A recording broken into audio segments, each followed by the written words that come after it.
Hey guys, in this week's Casually Criterion episode, we're going to review Sullivan's Travels. But before that, we're going to talk Onward, Better Call Saul Season 1, as Justin's just now catching up, indie films that you can watch at home on VOD that are helping out movie theaters, and more. It's a huge episode, so buckle up. Yeah, get ready. I feel like I should say something to make it all three of us have said something. So join us. Yeah, there we go. That was perfect. You nailed it. Your instincts were correct.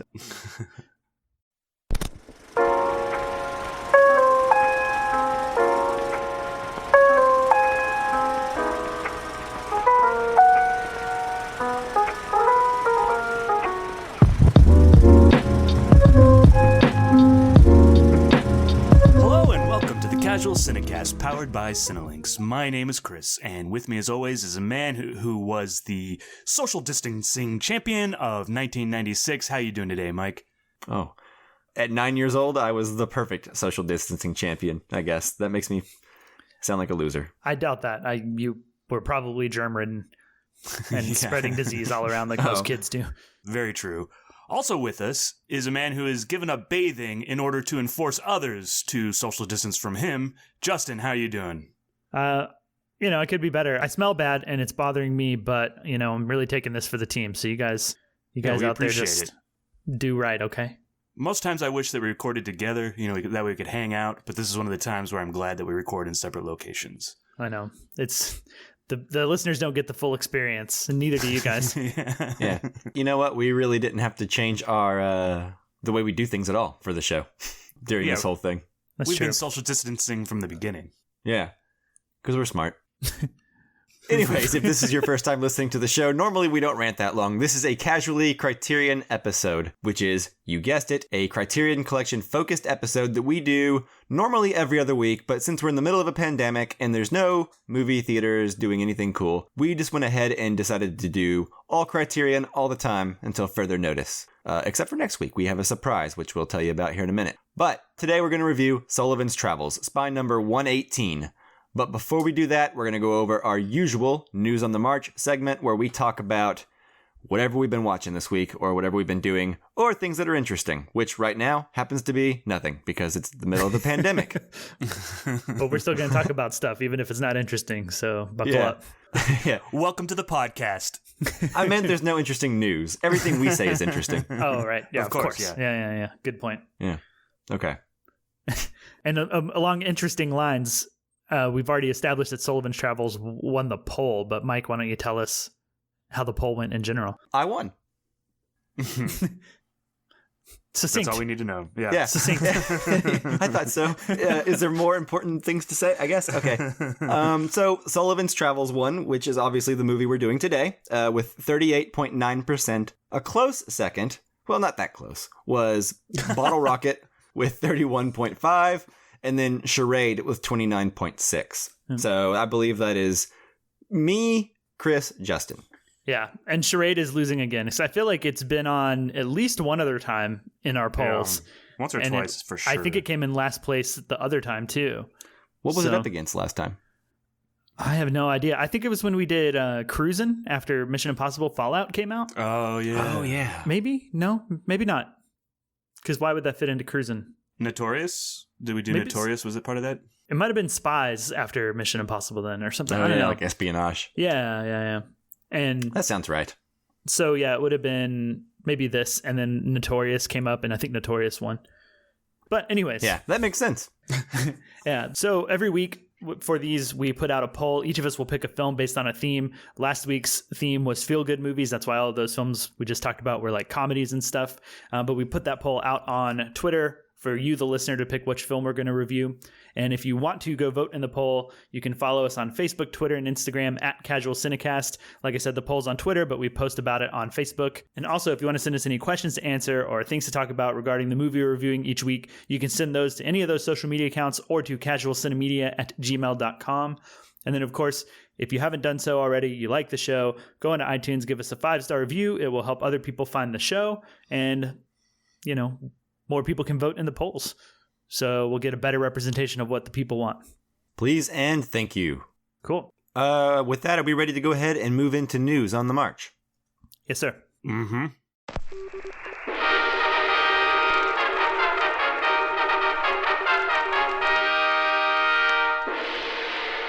All right, guys, real quick before we get into Onward or Better Call Saul Season 1, I just wanted to put out some news there that's going on and that I've partaken in the last week. And that is that there's a lot of people that are working with your local indie theaters or even local theaters that are trying to help them out. And one of the things that my local Alamo Drafthouse is doing is they're actually still continuing with their film club and graveyard shift program. And the way that works is basically they just they had set a time to watch the movie. So everybody watches the movie like it's 7 o'clock, and then at 9:30, everybody jumps in a Google Hangout. But one of the things that they've done so that it benefits the theater is, I know like Kino Lorber, or let me say, Kino is partnering with them so that you buy a virtual ticket that's about $12 to $13, and they share it with the theater. And the two movies I've watched in the last week was Bacurau, and it was also Wild Goose Lake, which are both really good movies. Bacurau actually won the Cannes Film Festival last year, the jury prize.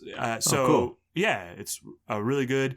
And then Wild Goose Lake actually takes place in the Wuhan district in China, so that is fairly relevant right now. And it's a neo-noir, like kind of if you imagine Nicholas Winding Refn, like in his visual aesthetic, a lot of neon and stuff like that. That's kind of what's going on in this one. And they're both really good movies and worth the $13, not only because it helps benefit your theater, but they're good movies. And I would have paid that much when I went to the Alamo Drafthouse anyways, right? Yeah. And so there's a cool way. So if you want to support the Alamo Drafthouse specifically, we'll probably put the link in the show notes, but there's a Alamo Drafthouse website that you can go and you can select the theater that you want to specifically support before you pick the movie to rent and watch. They do go on different apps. Like, so Bacurau right now is on Kino, the Kino app, and then Wild Goose Lake is on the Film Movement app. So there is a little bit of a complication in finding the right app and stuff like that, but I think it's worth it to support your local theaters. For one, I do. And honestly, I recommend Bacurau and Wild Goose Lake to both of you. I think that they're really good. Bacurau is actually, imagine if you will, Amakord meets John Carpenter. And and the less you know about that movie, the more surprised, and I hope the more pleasantly surprised you will be. And I think both of you guys should check it out for sure. So, okay. Yeah. That sounds really awesome. The idea that you could rent a movie at home and know at least a little bit of it is getting dedicated to some theaters to try to keep them afloat right now, because as a movie fan who likes going to the movie theater usually, I don't want to see them go away. Yeah, and absolutely. I want to see them survive this whole thing. So, short of just giving them money, this seems like a good way where you can also potentially watch something that's a really good movie as well. Yeah, absolutely. And one thing I didn't mention that is really important as well is these distributors are having a tough time of it too. So Bacurau was supposed to get released and Wild Goose Lake was supposed to get released. From my understanding, a lot of these distributors have had to lay off a bunch of people as well. So It not only helps the theaters, but also helps the film distributors, the people that are trying to put it out there that didn't get a theatrical release. As small as it may have been, I don't think either one of those films was going to get a wide release. But nonetheless, they were going to get a bigger release than this. Yeah. So anyways, once more, where can they find more information about that? There is a Deadline article that will illuminate all your questions, and we'll link to that in the show notes and maybe the Alamo Drafthouse one too. But and that'll give you all the information you need to know. Or just kind of Google virtual ticket. Like for theaters, that'll help you on your way if you want to try that. Yeah, and I imagine if you have a small local theater, independent theater, whatever, that you like to go to and like to support, I'm sure if you go to their website or something, if they're taking part in this, they'll certainly have info too. So for maybe sure. just visit your local theater's website, I think, too. Yeah. Okay, cool. My news does sort of kind of tie into this. I recently watched a movie that would be in theaters right now that we almost reviewed on the show, but then didn't because I didn't really want to. But it's out on VOD now, released early under these circumstances, and that is Onward. Mm-hmm. Oh. Yeah, the Disney Pixar film. So I believe you watched this as well. Is that correct? Yeah, it was one of the last things I watched in the theater. Yeah. Well, real quick, before I get into my thoughts, what did you think of Onward? I thought it was good. It was a decent movie, but it didn't live up to Pixar's masterpieces, and not all movies can. So there's nothing wrong with Onward specifically. It's just oftentimes I expect more from Pixar than what I got from Onward, which is probably on me. Sure. Well, I mean, I think we've all been guilty of that from time to time. Mm-hmm. I'm much harder on some of their movies than I should be, probably. Maybe The Good Dinosaur is not a terrible movie, but it seemed like one after having watched Toy Story 3, you know? Yeah, I'm sure it's better than Trolls World Tour or, something like another kid's movie. Yeah, exactly. Well, anyway, Onward. So I agree with you. I think this movie is pretty good. It's not WALL-E, it's not Up, but it's better than Finding Dory or Cars or, The Good Dinosaur, like we mentioned, Mm-hmm. Head and shoulders above those. I think I liked it better than Toy Story 4, if I'm being honest. Yeah, I disagree with that, but I mean, I didn't. But I think it's just a couple notches down below that. Yeah, maybe same ballpark. I don't know. But what I will say is my initial turnoff of the movie, my main turnoff, I think the art direction or just the designs of the characters is really boring. The world is fine, but the characters themselves, especially the main two characters, just generic purple, smooth skin creatures, it's boring. It's it feels so DreamWorksy or something, Yeah, I don't know. Yeah, I like the world building of it. Yeah, the world is fun. It's this weird fantasy land, a medieval modern times where magic has disappeared, So it's if old fantasy tales were real and progressed in history like we did, So it's fun in a sense, but man, I don't know. The actual designs of the characters just seem really uninspired to me. There's one set piece at the end with a dragon that I thought was pretty good. The world doesn't come alive like Finding Nemo did, or Toy Story does, or WALL-E does. It feels a little more, and I say this I said it earlier, and it sounds kind of mean, but it seems kind of DreamWorksy, Mm-hmm. Well, I think with most of Pixar movies, there's always a sense to me of enjoying the cleverness of what they've done with their idea. This little seed of an idea, Monsters Inc., right? It's oh, what if monsters scared people and had their own world or whatever? And there's all this variety of monsters. Toy Story, it's fun to watch how clever it is they are with the different toys. Even Cars, a movie I don't necessarily like. It's fun to see all what they do with all of the different types of cars and how they incorporate that in there. So it sounds like this might be lacking. I haven't seen it yet. For the record, like I said, I like the world. The movie is right. Yeah, I think it's mainly just the character design. I feel the main people just feel really, and we're getting much more bunkered down in this than I intended to. It just felt pretty bland in my opinion. It felt I don't know, something it felt like a B Squad monster from Monsters Inc. Right. Made to star in his own movie or their own movie. Yeah. But anyway, that's neither here nor there. The movie is actually very heartfelt and sweet and often funny. I never got emotional like I wanted to, but I got closer here than I have in a long time on a Pixar movie. Good. I'm happy to hear it. What about you, Chris? Did you find it emotional at all? Yeah. There's some... It never gets you to Finding Nemo levels of emotion or Toy Story 3, but I could see it hitting the right person and being pretty powerful. Yeah, definitely. But yeah, I did tear up actually, but I didn't cry. Yeah, I can see it. I can see it. Nice. That's what I want sometimes from a Pixar movie. They've built that sort of expectation for sure. So having convinced us to not cover this film on the podcast, I think instead we covered The Invisible Man. Am I right? Yes. Okay. Do you regret that decision? Would you have rather covered this or The Invisible Man? Oh, no, I like The Invisible Man much more. Okay. Just curious. Yeah. I mean, this wouldn't have been bad though, but if The Invisible Man or something better hadn't been available, Onward would have been fine. Onward would have been a good choice, a better choice than I thought it would have been at the time. Right. But I just wasn't feeling it at the moment, so I understand. And you guys worked with me, so I appreciate it. We're nothing if not flexible. Anyways, so that's Onward. Pretty good movie. I liked it. Nice. Justin, I believe you had something as well. Yeah, it's something we can kind of touch on very quickly, but you've been talking about Better Call Saul, or maybe you and Chris have been talking about it with is it season 5 that's just coming out right now? Yes, we're in the middle of season 5 right now. Yeah, so you've been talking about that recently, and then I think ever since we started this podcast, you've been talking to me personally, not necessarily in the shows, about I should watch Better Call Saul, right? Mm-hmm. Yep. And sometimes in the show as well. Yeah, and he's right. He's correct in trying to get you to do that. Sure. So I finally took your advice.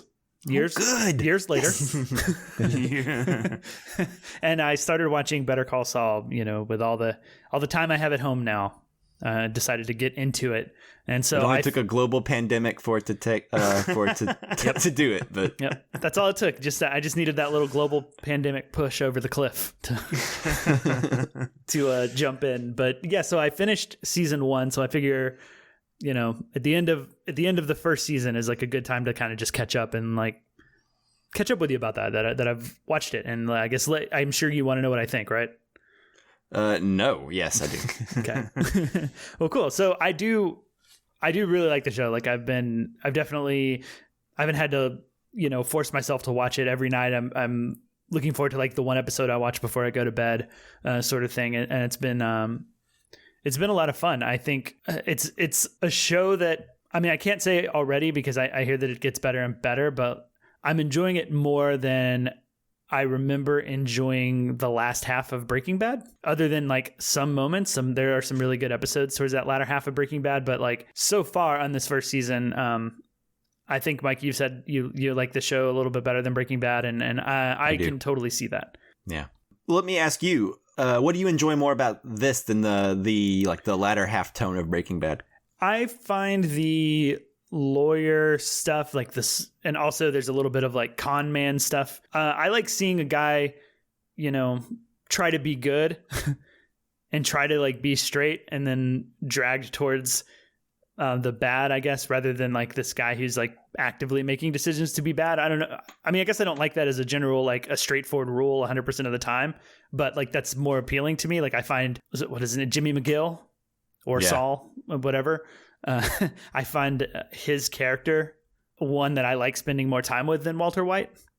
He's more complex than Walter White, I think. Yeah, I think so. I like the whole legal thing, the stuff with his brother Chuck. Yeah, I like all of that stuff. There's just these little interesting things, and I will say that there are a couple of times early on in season 1 where things got very similar to the things that I didn't really care for in Breaking Bad, which was a lot of the more action thriller type stuff that involved cartel and drug dealers and taking people out to the desert to shoot them. That stuff, there's a little bit of that stuff that happens early on in Better Call Saul season 1, but it really hasn't come back yet much, at least so far. And so those are the kind of the moments that I did find myself, I was hopefully there's not a ton of this, because then otherwise it kind of feels like, Breaking Bad take 2, which I was kind of hoping it doesn't. And so far, overall, it doesn't. And that's one thing I like. Season 1 does have that where they quite haven't found their footing yet, and they kind of use some characters from Breaking Bad to kind of see where they want to go and stuff like that. But it evens out, I think.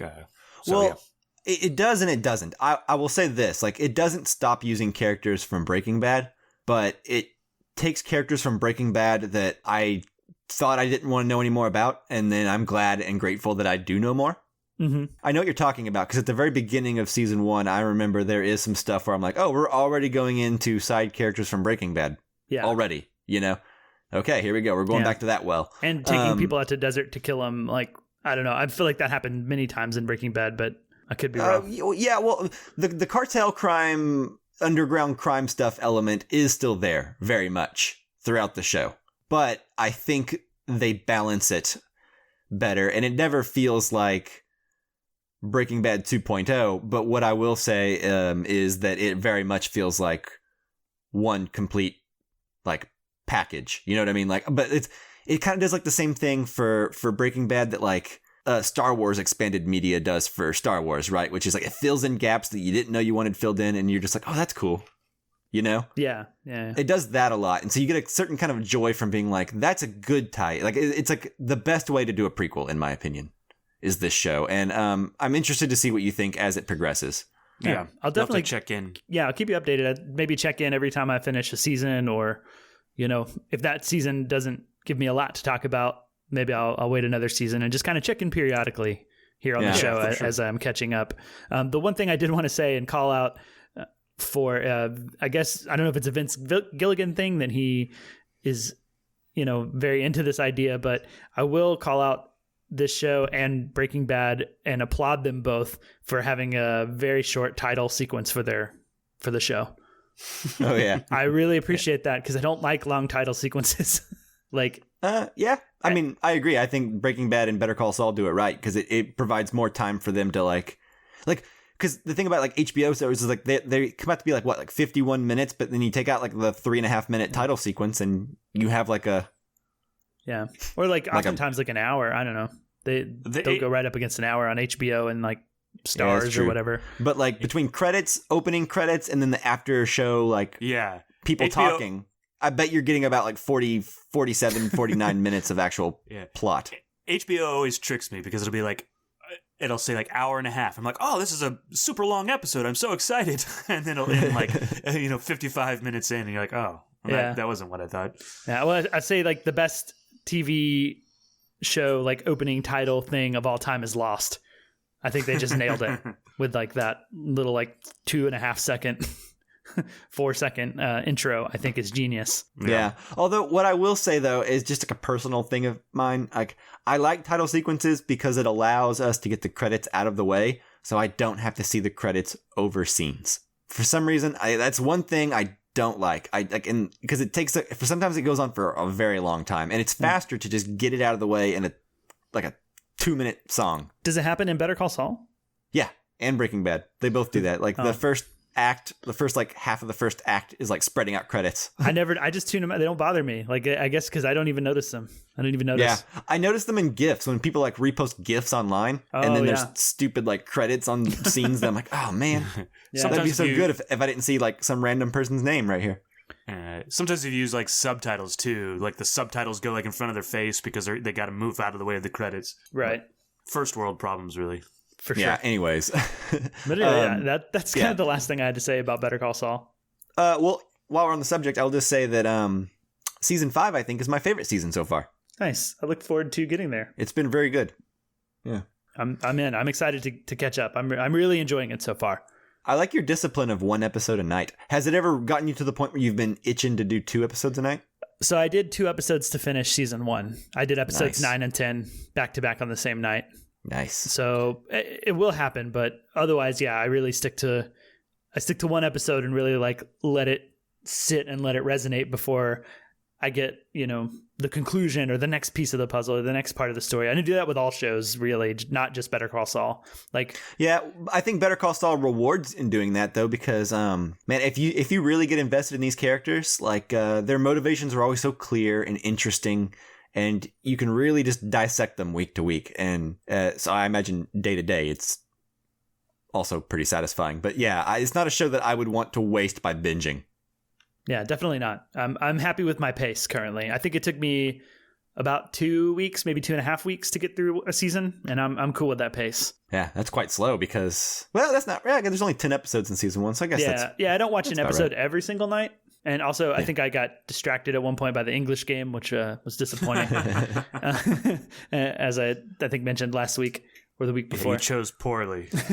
Yeah, and there's a couple of things that have come out that I'm really excited to watch, so I'll probably alternate or something.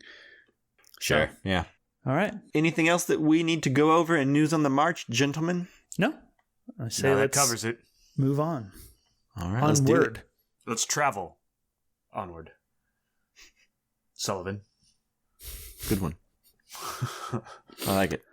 I want this picture to be a commentary on modern conditions, stark realism, the problems that confront the average man. But with a little sex. A little, but I don't want to stress it. I want this picture to be a document. I want to hold a mirror up to life. I want this to be a picture of dignity, a true canvas of the suffering of humanity. But with a little sex.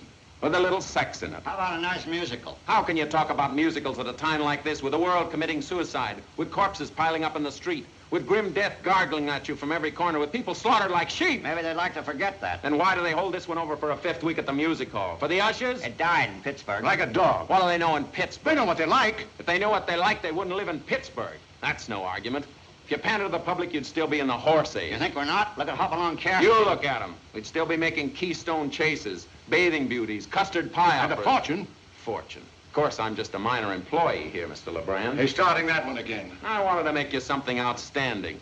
Something you could be proud of. Something that would realize the potentialities of film as the sociological and artistic medium that it is, with a little sex in it. All right, so as always with our Criterion movies, we will not be doing a spoiler-free section. These movies tend to have been out for a while, long enough that you should have seen them by now. So no spoiler-free section. We won't be talking generally. We're going to jump right into spoiling things from the movie. So this is your warning right here and now. If you have not seen Sullivan's Travels, pause this podcast, go watch it, and then come back and finish up. All right. So, Sullivan's Travels, directed by Preston Sturgess, starring Joel McCrea and Veronica Lake. The IMDb synopsis says, a Hollywood director, John L. Sullivan, sets out to experience life as a poor homeless person in order to gain relevant life experience for his next movie. Yep. That's exactly what I remembered the plot of this movie being before watching it again. Didn't miss a thing. That's exactly it, too. There's not anything they could have added. No. Anything they add would be a lie. Or unnecessary. Yeah, that too. So, Justin, why don't you go first? Oh, wow. Okay, cool. So Sullivan's Travels is a movie that I have not seen for a long time. I think 2010 was the last time I watched it. So that was about 10 years ago. I bought it blindly at a Barnes & Noble 50% off sale. I was visiting my dad, who lived in Washington, D.C. at the time. And we went to Barnes & Noble. I picked up some blind buys at the suggestion of just a random customer who was probably like a 60-year-old guy who noticed me looking through the Criterions and came over and just started talking to me about movies. And he recommended this, Sullivan's Travels, and Black Orpheus. Nice. So thanks to that guy, because both movies I really like, and I'm happy that I own them. But I have not watched this movie since then. I do remember him saying that this movie is hilarious and it's very funny. And I remember watching it the first time, and while I enjoyed it, I didn't necessarily think it was hilarious. And since then, I've watched several more Preston Sturges movies. I've become a little bit more accustomed to Preston Sturges and the things that he does and his sense of humor. And I thought, watching it again, maybe it'll be a lot funnier. Maybe I'll be a lot more in tune with the comedy. And while that's true, I still don't necessarily think this is like one of Preston Sturges' like funniest movies. Like, it's a little disappointing to me on the straight comedy. Like, if I wanted a comedy, if I wanted to laugh, I don't think I would pick this movie. There are other reasons that I would pick it because I do like it. I think it's a pretty complex movie and it's not necessarily laugh out loud funny. Like, I kind of feel like it's more along the lines of a Coen Brothers type comedy in a way. And they are trying to make Oh Brother Where Art Thou in the movie. Yeah, so. and that's kind of the funny coincidence, right? Yes, that eventually they make Oh Brother Where Art Thou.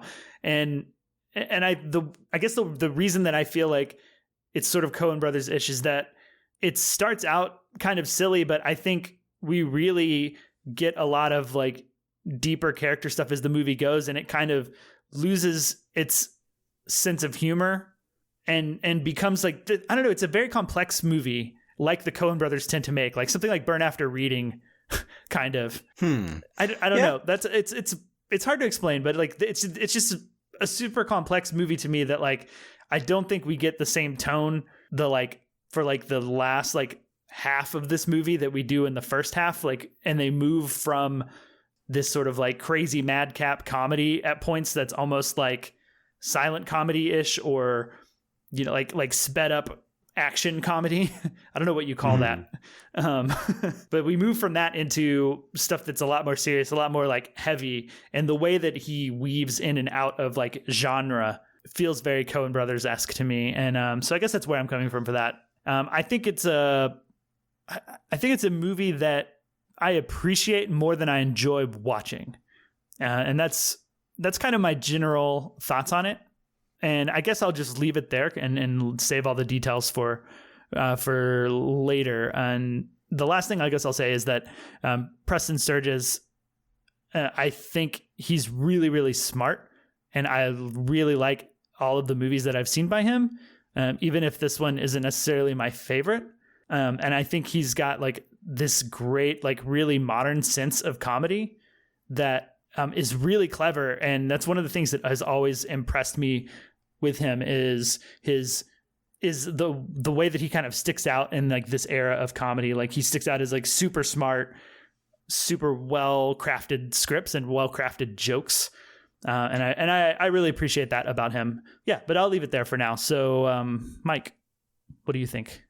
Yeah, so I have also seen a few more Preston Sturgess movies, but I have only seen most of them one time, and this one is included in that. I think I saw it at the same time you saw it, I believe, because I've only seen it one time. But I don't know, I also own it on DVD, so maybe I watched it by myself. I can't remember, but it's been a long time since I've seen it. I went home that night after I bought them at Barnes & Noble and watched it while in Washington, D.C., so I don't think you watched it with me unless you were following me. All right, cool. Well, anyway, I don't remember. I watched it with someone, though, and maybe my brother. But anyway, I enjoyed it quite a bit. And honestly, I think it's, of all the Preston Sturgess movies I've seen, I disagree with you. I think it's maybe not the most laugh-out-loud funny, but it's the one I enjoy watching the most. I don't necessarily get the Coen brothers from it, although I do see what you're saying. Preston Sturgess has a very modern sensibility that I think has aged well, I guess. Maybe better than a lot of movies from around that time. And they are a little bit more complex than just straight comedies. Or at least this one in particular. But I think Palm Beach Story was as well. And Unfaithfully Yours is certainly complex, but maybe a little more silly throughout the movie. I see what you're saying. Because, like, you know, at one point in this movie, we have, like, a cook with his head going through the top of a van. And then and then we go to, like, she can't hear us. She's too heartbroken, you know? Yeah.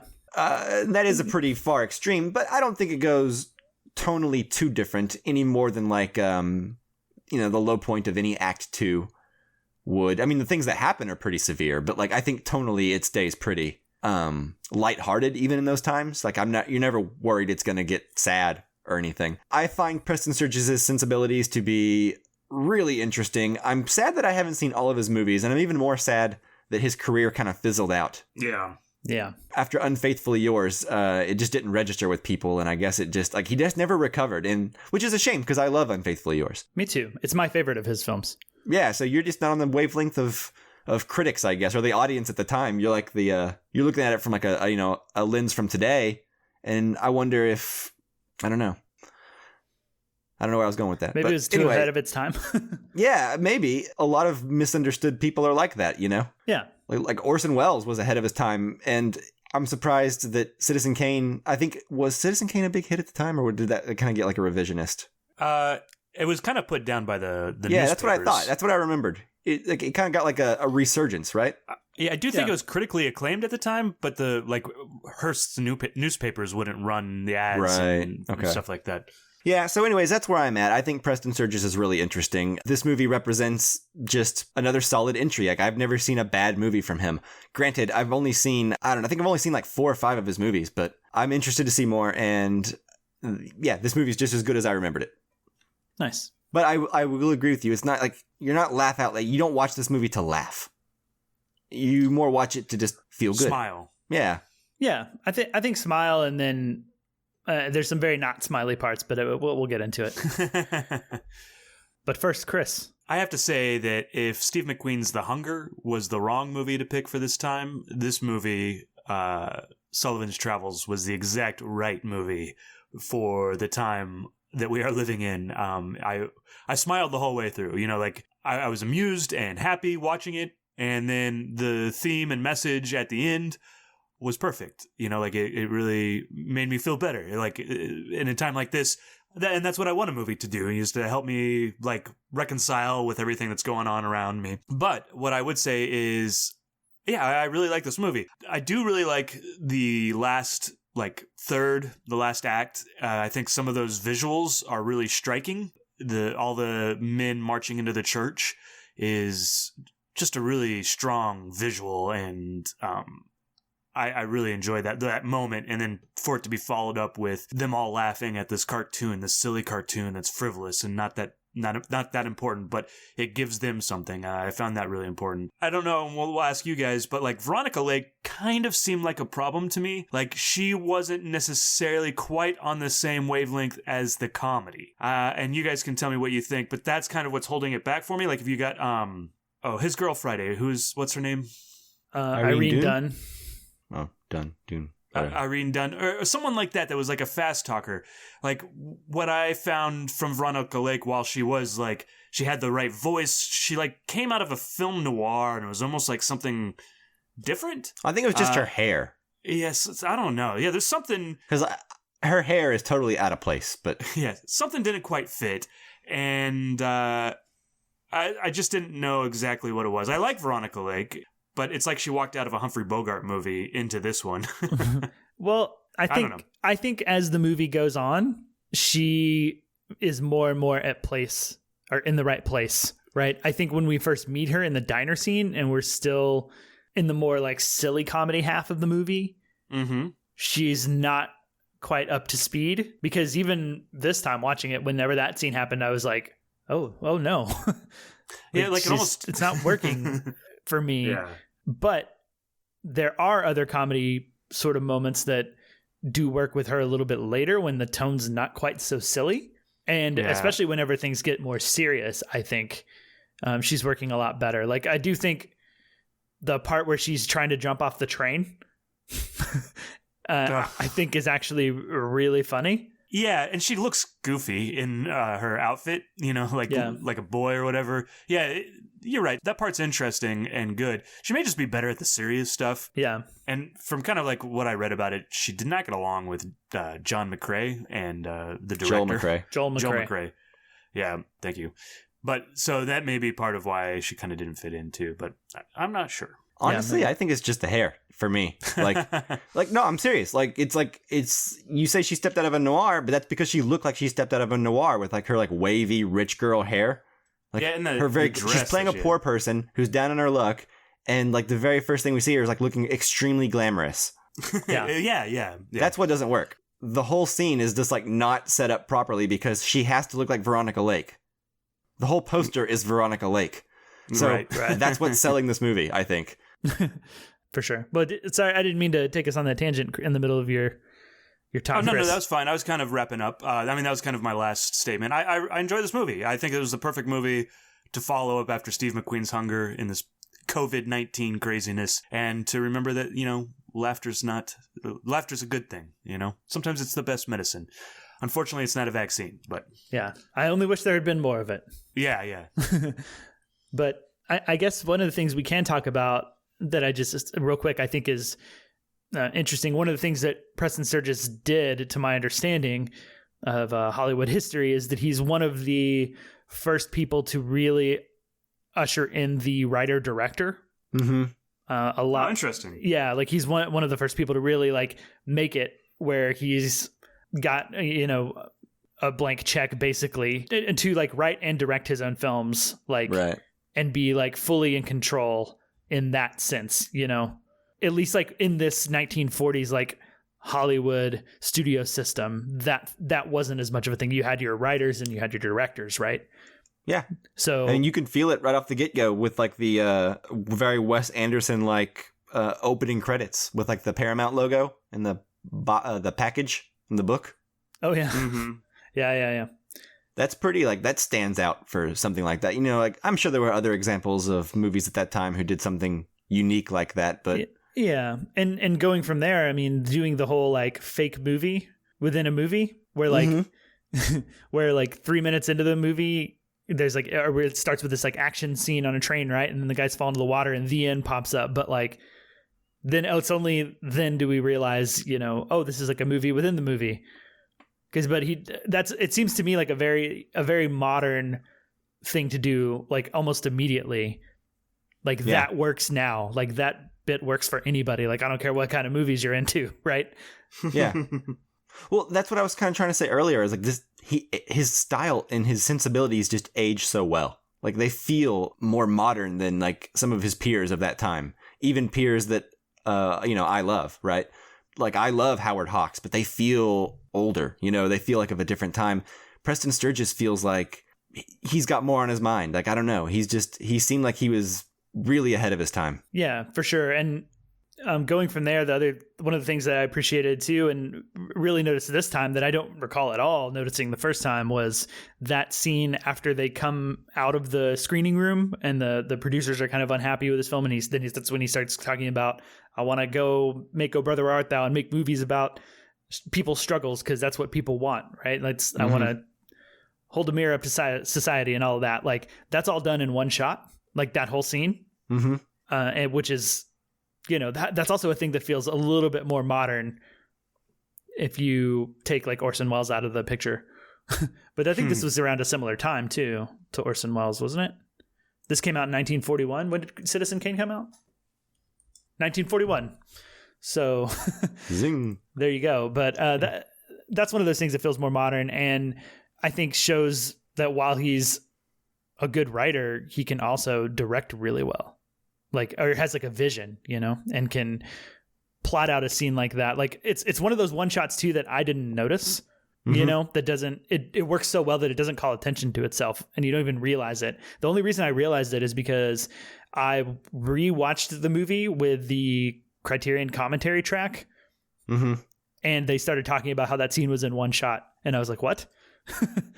And watched it, and sure enough, one shot. Which I think lends itself well to like that fun, fast-talking screwball style. Right. Yeah, it does. And it allows the actors to pace the scene too, I think. Well, if you have a scene that's heavily dialogue, oftentimes you want your actors to do their own thing, and it's a little bit more theatrical or stagey in that way. So if you're cutting, you kind of make your own thing, and you can make it fast-paced if you're cutting, but it's a little bit more in the actor's hands, like you were saying, Justin. Yeah, definitely.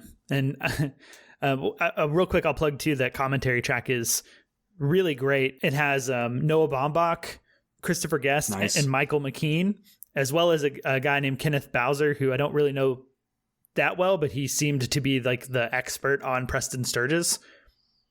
The only thing I know him from is he directed a documentary on 1970s cinema called Easy Riders, Raging Bulls. Oh, nice. Which is awesome. Yeah, which is a great documentary. So I know him from that, but I don't really know his name. But it was Kenneth Bowser. But the other three guys, obviously, Noah Baumbach, Christopher Guest, and Michael McKean, are well known. And Chuck himself from Better Call Saul, true.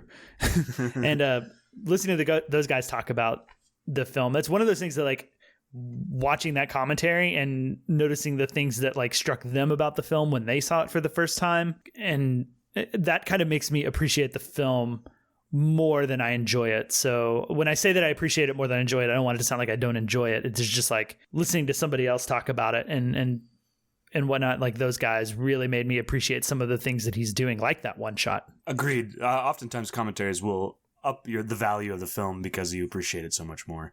Citizen Kane is actually one of those for me. Nice. Real quick, we talked a little bit about Veronica Lake and what we all kind of thought of her performance. But I will say that I thought Veronica Lake was pretty charming in this movie. I just had mainly a real big problem with her look, with her character at the beginning of the movie. It was really distracting.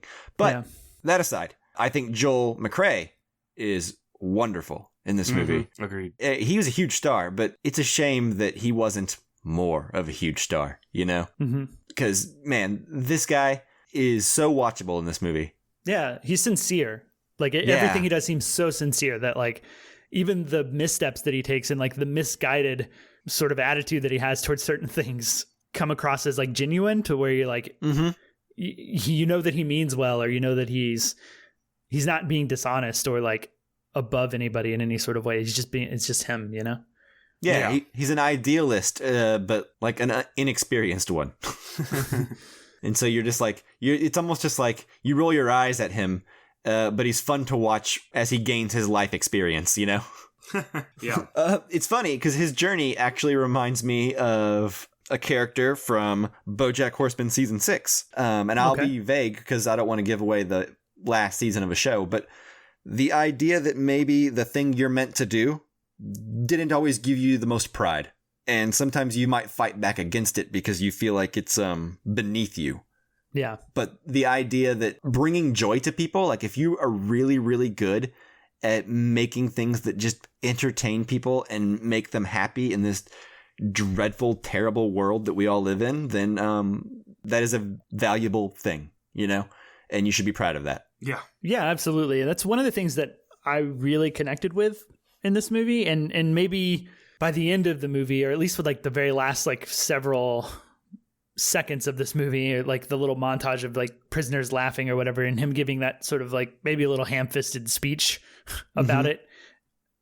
Outside of that, just like the general theme of getting to that point of realizing that this comedy that he thought had no value, like he kind of learns the value of it. Like I really identify with that, and I'm not going to compare myself to Preston Sturgess or anybody or Joel McCrea like in this movie, like his stature, but in film school, I went through a phase of like trying to make, very like artsy films that tackled issues and tried to include, like some like LGBTQ issues in some of my films, or like, teenage pregnancy, or, anxiety about what to do after you graduate college, and like how to get into the real world and be an adult, like really serious stuff like that. And I wanted to like have these messages in it. And it was only towards the end of my time in grad school that I went back to making comedy films. And I kind of went through a similar journey, I guess, of like getting to that point where I realized that like, making people laugh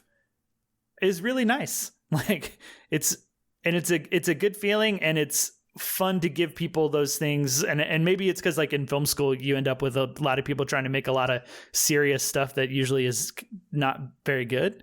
Yeah, well, a lot of people trying to figure out what they're good at or what their calling is, or like what their interests are. So yeah, basically just a lot of people blundering from one thing they realize they're not good at to another. Yeah. But when I went back to making comedy films, like even like some of my professors were saying, what happened to the movies you used to make that used to try to like put messages in them and have movies that like said something, and almost coming at me like I've lowered myself now. So this particular part of the movie really spoke to me on a personal level, and it's one of the things that I really like about it is I don't know that it's Preston Sturgess like justifying this is why I make comedy, people. So anybody who looks down on me for making silly comedies, screw you. They're important. I don't know if that's his intention.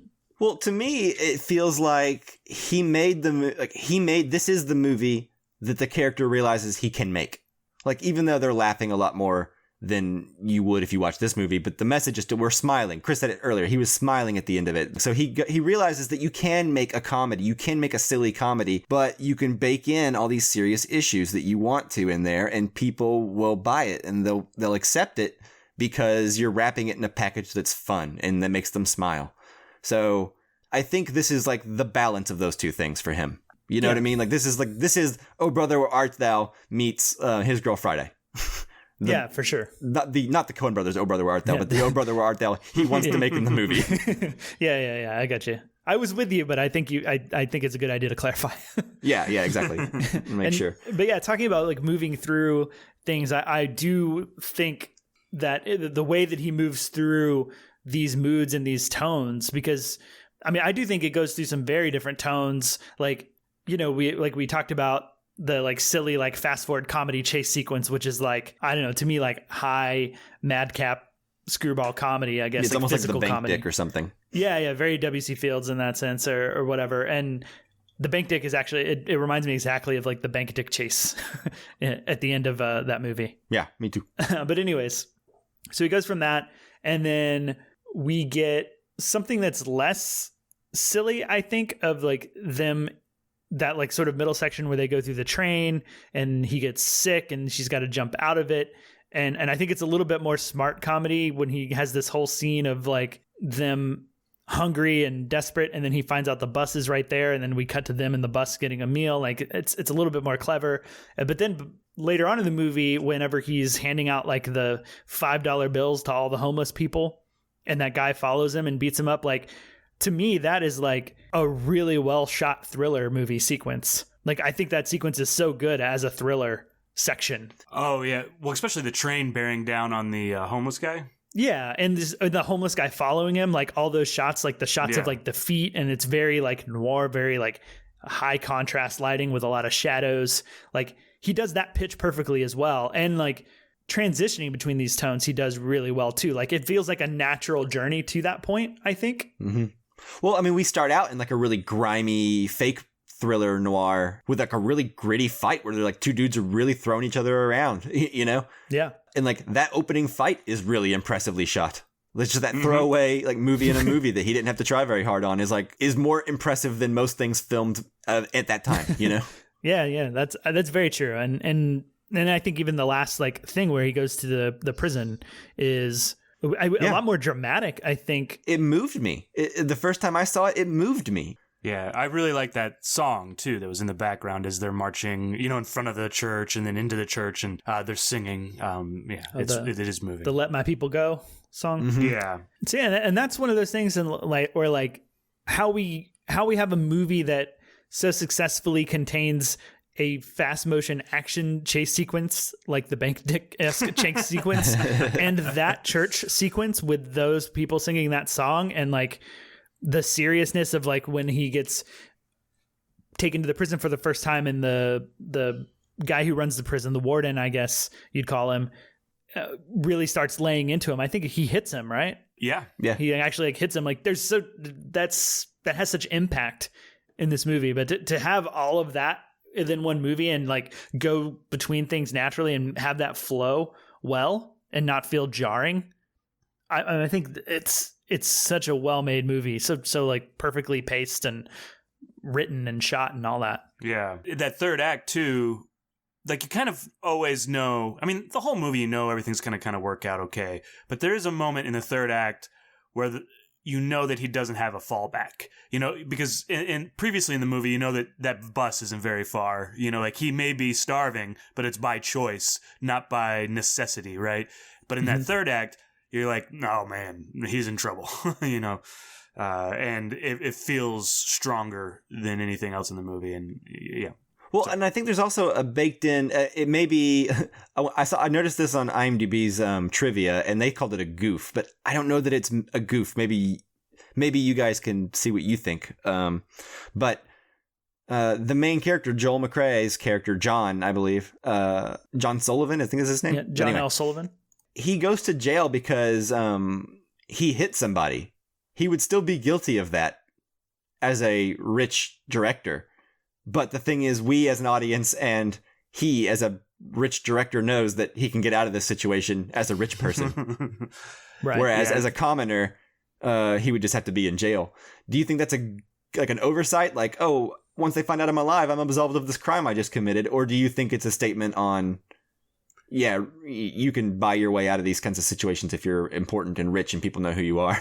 I almost kind of think that it's not an oversight because there's a moment where he's like, I don't belong in here. This isn't my thing. Right. Like, and exactly. I don't know if we're kind of expected to forgive him for like, there's no reason for him to pick up that rock. He could have defended himself, like normally, but I guess he was messed up in the head.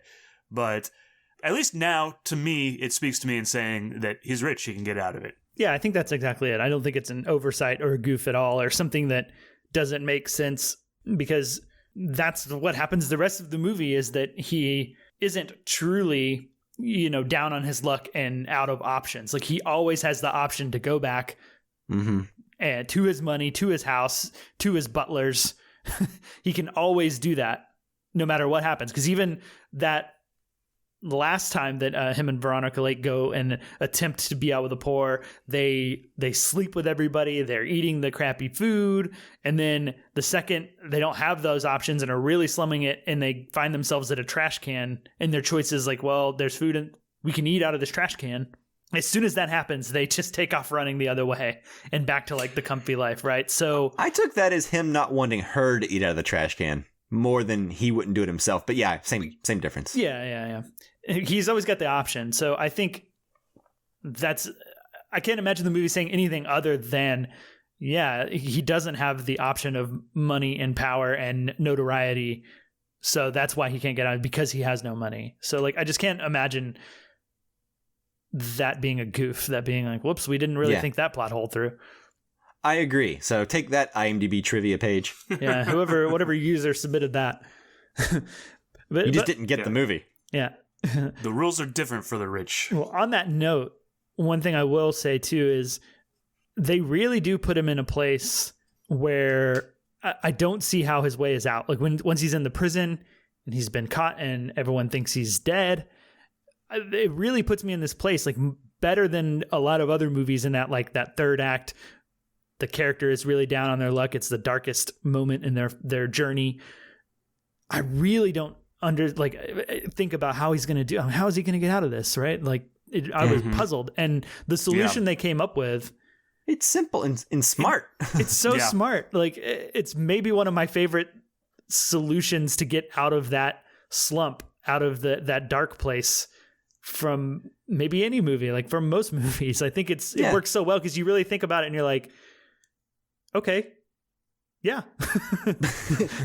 No plot hole there. That works. That tracks for me. Yeah. It's perfect. He like confessing to the murder of himself. Yeah. I didn't even remember that from the first time I saw it. And I was like, how's he going to get out of this? I can't remember. Yeah. And when it happened, I was like, oh. Yeah. Well, even when he sees what to do and he's running off saying, I got it. I'm like, what? What did he see? And I mean, it's just so well written. Just so well thought out. Yeah, I agree. It's like, that's the perfect kind of writing, is like whenever the answer was so obvious. It flows out of the story so well. So I agree with you.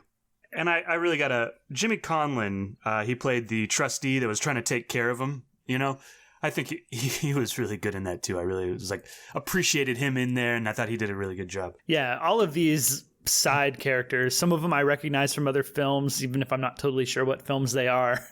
Yeah. All of these actors that are around them do such a good job carrying their little roles and doing what they need to do. The guy in the prison who's his friend, I think he's really great. Mm-hmm. The butlers and their scene.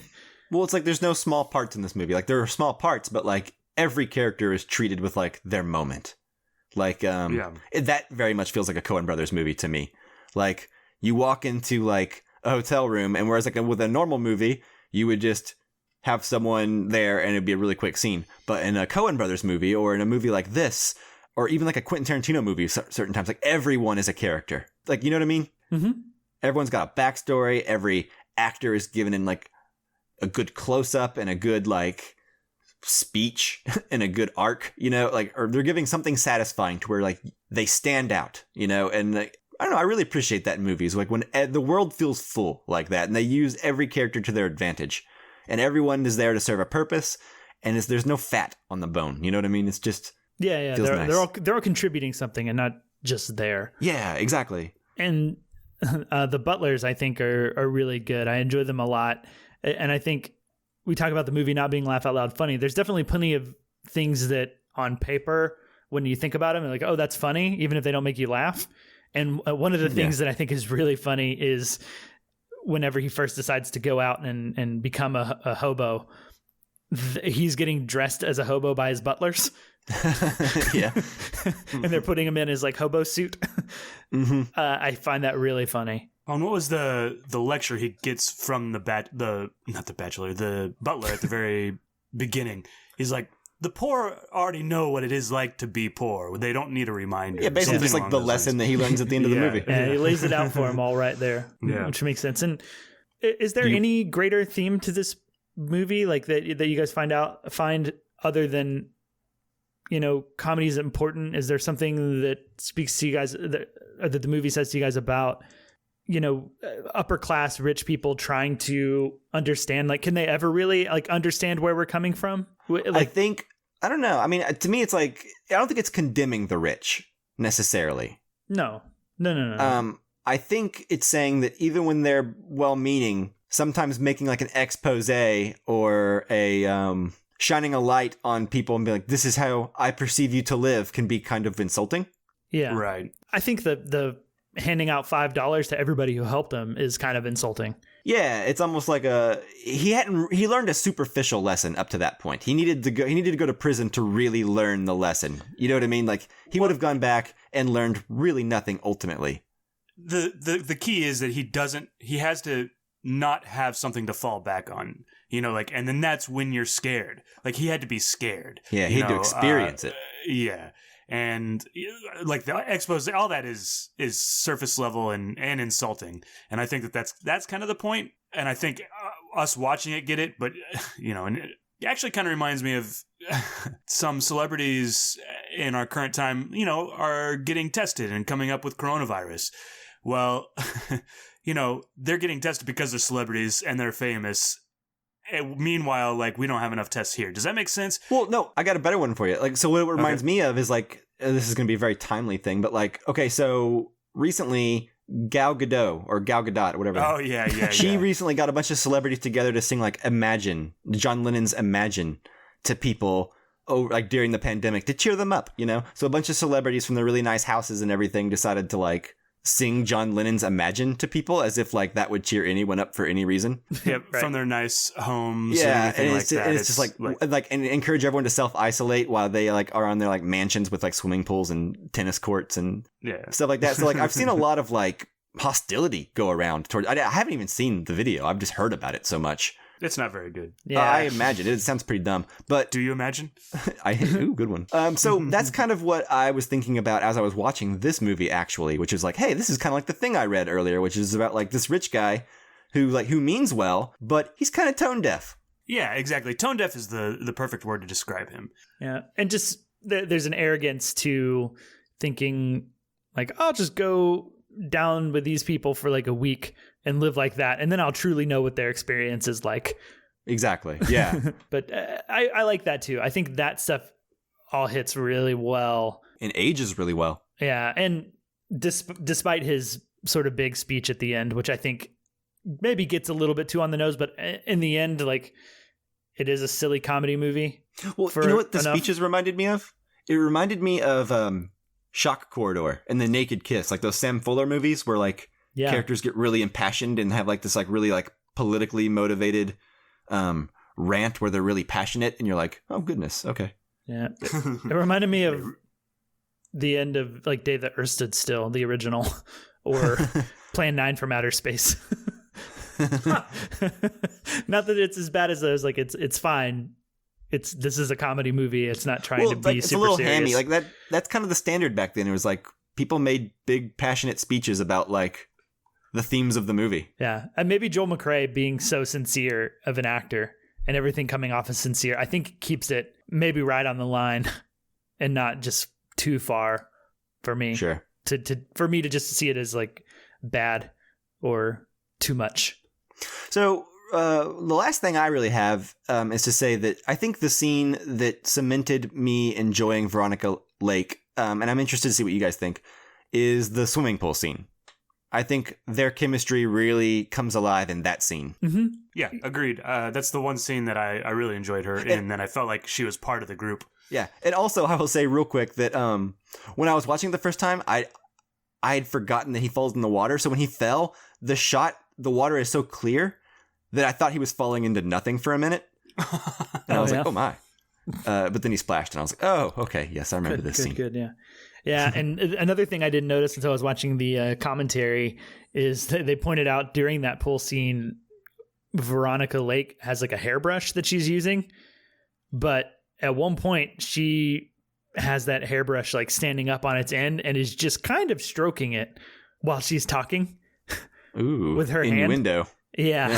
Yeah. They pointed that out and they were like, what was the Hays Code around at this time? Did they not catch that? Or are they being sneaky here? Because there's no way she's unintentionally just kind of stroking and playing with this hairbrush so seductively. Well, yeah. Oh no, everything in that scene is just oozing sexual tension and innuendo. Yeah.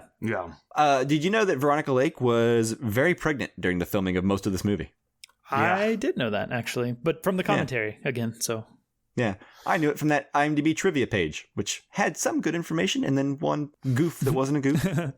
Yeah, I think from what I had heard, she did not tell Preston Sturgess that she was pregnant until she was cast and showed up to shoot the movie or whatever, and they kept having to shoot her from different angles and stuff. They also had a double for her, I believe. But yeah, that may be why Preston Sturgess didn't like her very much. Just a guess. Yeah, that's a good reason. That's it's not very honest. No. Cool. Well, anything else on Sullivan's Travels? No, I'm done. Yeah. Good talk, guys. Me too. I think it's good. I don't want to sound negative on it. You know what I mean? I hope I don't. Absolutely. Shouldn't let you go first. I know. That's why I had to start it off with that. But you know, it's good. Fans of this movie turned it off right then and there. Yep. Whoops. All right. So I guess it's time to move into our Criterion poll to choose our next Criterion film. That's right. Let's do it. All right. So, guys, our new Casually Criterion poll for our next episode is going to be over Toshiro Mifune. Because? Well, it was recently his birthday. What day was his birthday, Chris? Today. As we record this, but not the day you're listening to this. As we record it, yeah. Which is April 1st, by the way. So hopefully it wasn't a joke that it was his birthday. But I think it really are you is. making a fool of us right now, Chris? You won't know till tomorrow. Oh, no. True. All right. So we're each going to pick a movie, I guess, starring or featuring Toshiro Mifune. So, Chris, why don't you go first? Yeah. I love Toshiro Mifune, and there are a lot of good ones to choose from. Chris is in love with Toshiro Mifune. I am. You're not? Kind of, yeah. But, kind of, yeah. So I picked one that I haven't seen yet, and I'm kind of bummed that I haven't seen it yet, because it is kind of a bigger title from him, and that's Sword of Doom. Nice. Oh, whoa. You haven't seen Sword of Doom? Yeah, I know. So I'm excited to see it. I'm probably excited to see whatever movie wins. But Mike, what's yours? All right. So I am choosing a film that I have seen, but only once, and have often wanted to watch again, and that is Samurai Rebellion. Oh, yeah. Nice. Yeah. Oh. Which, have any of you guys seen this movie, Samurai Rebellion? I have seen it. Masaki Kobayashi? Yeah, I've seen it. It's part of the Swordplay Classics. Yeah, box along with set. Sword of Doom. Yeah, is Sword of Doom in that? No, maybe it wasn't. No, that was like Samurai Spy and Kill. Yeah. Sword of the Beast. Okay. Maybe is the one in that box set. I don't know off the top of my head. Yeah. But anyway, this is a 1967 film with Toshiro Mifune, and I love it. Yeah, I remember it being my favorite of the movies from that box set, so I'm excited. And I guess that takes it to me, huh? It does. Mm-hmm. Process of elimination. Okay, so we went samurai movie and samurai movie from you guys, so I guess to vary things up, I will go with what I don't think is a samurai movie. It's actually a Kurosawa movie that I have yet to see, and that is Stray Dog. Oh, nice. Okay. Yeah. So cool. I have not seen that one. I've wanted to for a long time. So hopefully it wins and I can do it. Yeah. Yeah, this will be an interesting poll. Yeah. It is surprising that we only got one Kurosawa out of the, you think of Toshiro Mifune, you think of Kurosawa as well. But for sure. Well, we've already on the show, we've covered Seven Samurai and we've covered the Samurai trilogy. Yeah. So, I mean, that knocks out a couple. Not Kurosawa. Yeah. Oh, yeah. That's knocks out true one too. Kurosawa. Yeah. Knocks out one Kurosawa. But yeah, so those were options that we weren't able to choose. But there's definitely a lot more Kurosawa we could do, which we'll hit at some point, I'm sure. Yeah. So go vote on those. Yeah. By the time you're listening to this. That's right. It'll be up on our Twitter. The link will be in the show notes. So, yeah. All right, Justin, why don't you tell the people what we're going to be doing next week? Yeah, so normally during this time, the Criterion poll would be for next week's episode, but it's actually going to be for the episode 2 weeks from now, because next week we're going to do a special episode during all this downtime. We figure it's a good time to do an episode that I think will be a lot of fun, and that will be we're each going to list our top 10 films of all time.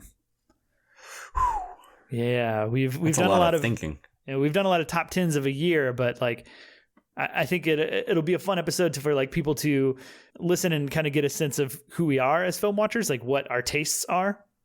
Yeah. I think it'll be a really like sort of like vanilla episode that people can go to. Maybe like people who, are discovering the podcast for the first time. It'll be a good one. And like, it's hard to find time to do an episode like that.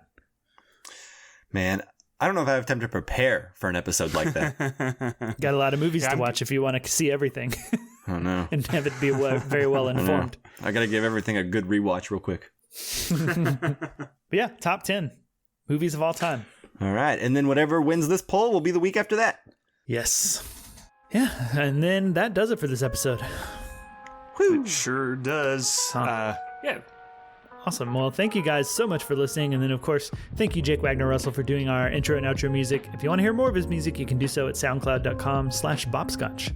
All right, we've already gone over our next episode, which is usually what I would do right here, so I'm just going to stop talking. Yeah, sounds good.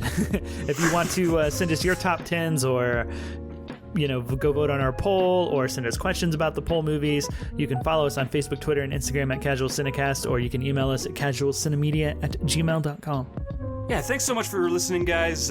Make sure you stay safe and social distanced this week, and we will talk to you soon. Yeah, don't forget to laugh. Yeah. Keep it laughy. Taffy. That's right.